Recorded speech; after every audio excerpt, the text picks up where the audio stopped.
Good morning everyone. यह अविकारी शब्द का भाग 2 है। अविकारी शब्द के पहले भाग में हमने अविकारी शब्द के 4 प्रकारों में से पहले प्रकार क्रिया विशेषण के बारे में जाना। आज के इस टॉपिक के माध्यम से हम अविकारी शब्द के दूसरे प्रकार संबंध बोधक अव्यय के बारे में जान सकेंगे। तो आइए जानते हैं संबंध बोधक अव्यय किसे कहते हैं। संबंध बोधक अव्यय जो अविकारी शब्द संज्ञा या सर्वनाम शब्दों के साथ आकर उनका संबंध वाक्य के दूसरे शब्दों से बताते हैं, उन्हें संबंध बोधक अव्यय कहते हैं। उदाहरण देखिए, बच्चा आकाश की ओर देख रहा है। दूसरा, वह राहुल के साथ बाजार गया।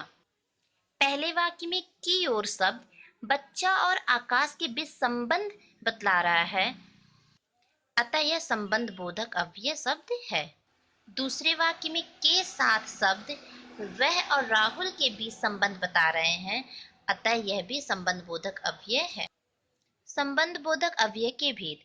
संबंध बोधक अव्ययों का वर्गीकरण रूप, अर्थ और प्रयोग के आधार पर किया जाता है।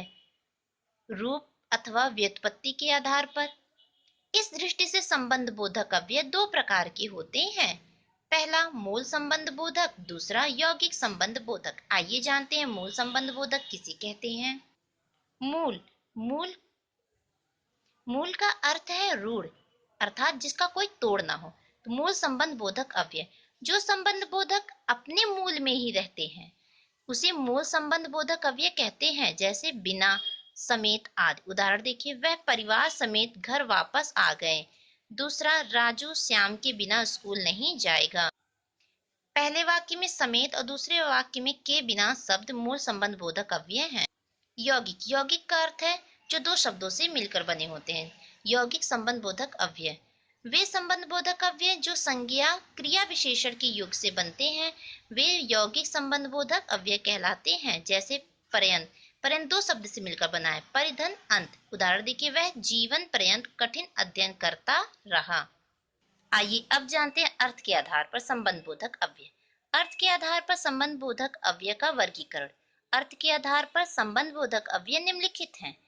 पहला कालवाचक संबंध बोधक, दूसरा स्थानवाचक संबंध बोधक, तीसरा दिशावाचक संबंध बोधक, चौथा साधनवाचक संबंध बोधक, पांचवा कारणवाचक संबंध बोधक, छठवां सादृश्यवाचक संबंध बोधक, सातवां विरोधवाचक संबंध बोधक एवं आठवां सीमावाचक संबंध बोधक। आइए जानते हैं कालवाचक संबंध बोधक किसे कहते हैं।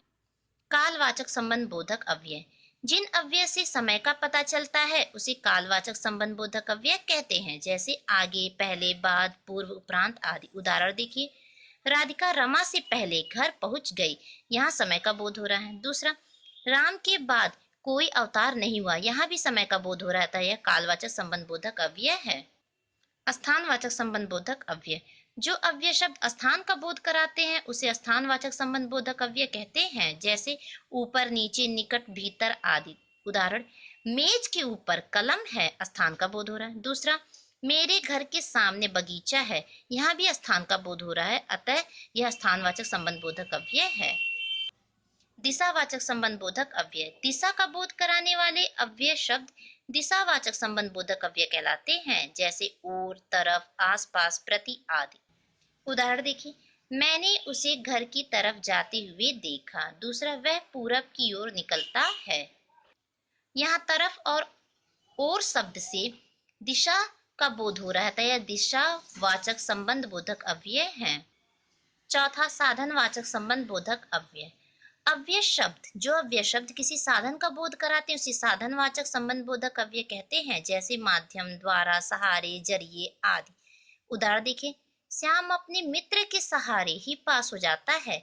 यहाँ सहारे शब्द से साधनवाचक का बोध हो रहा है, तो यह साधनवाचक संबंध बोधक अव्यय है। पांचवा, कारणवाचक संबंध बोधक अव्यय जो अव्यय शब्द कारण का बोध कराते हैं उसे कारणवाचक संबंध बोधक अव्यय कहते हैं, जैसे हेतु, कारण, वास्तु, निमित्त आदि। उदाहरण, तुम्हारे कारण मुझे कष्ट झेलना पड़ा। यहाँ कारण शब्द कारणवाचक संबंध बोधक अव्यय है। सादृश्यवाचक संबंध बोधक अव्यय जो अव्यय शब्द समानता का बोध कराते हैं उसे सादृश्यवाचक संबंध बोधक अव्यय कहते हैं, जैसे समान, तरह, जैसा, वैसा आदि। उदाहरण देखिए, राजा हरिश्चंद्र के समान कोई सच्चा व्यक्ति नहीं है। दूसरा, वह फूल की तरह मुस्कुराती है। यहाँ समान और तरह सादृश्यता का बोध करा रहा था। सादृश्यवाचक संबंध बोधक अव्यय है।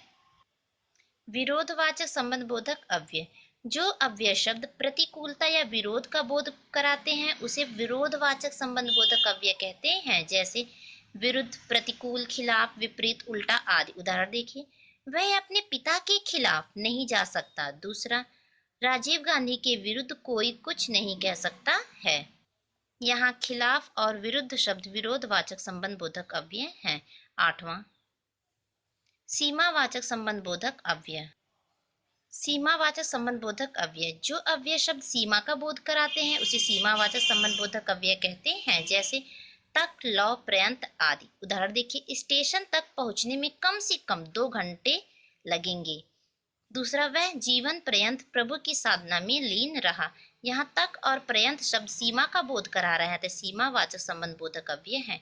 आइए आज का प्रश्न देखते हैं। सही विकल्प के सामने सही का निशान लगाइए। पहला, जो शब्द संज्ञा या सर्वनाम शब्दों के साथ आकर उनका संबंध वाक्य के दूसरे शब्दों से बताते हैं उसे कहते हैं विशेषण, क्रिया विशेषण, संबंध बोधक अव्यय या इनमें से कोई नहीं। दूसरा, संबंध बोधक अव्यय का वर्गीकरण कितने आधार पर किया गया है? 5, 3, 4 या 6। रवि शनि के पहले ही आ गया में कौन सा वाचक है? स्थानवाचक, दिशावाचक, साधनवाचक या कालवाचक। रूप के आधार पर संबंध बोधक अव्यय होते हैं 2, 3, 4 या 5। साधनवाचक संबंध बोधक के अंतर्गत आते हैं इधर उधर, के द्वारा, के जरिए, के लिए या के समान तरह। आज के लिए बस इतना ही। धन्यवाद।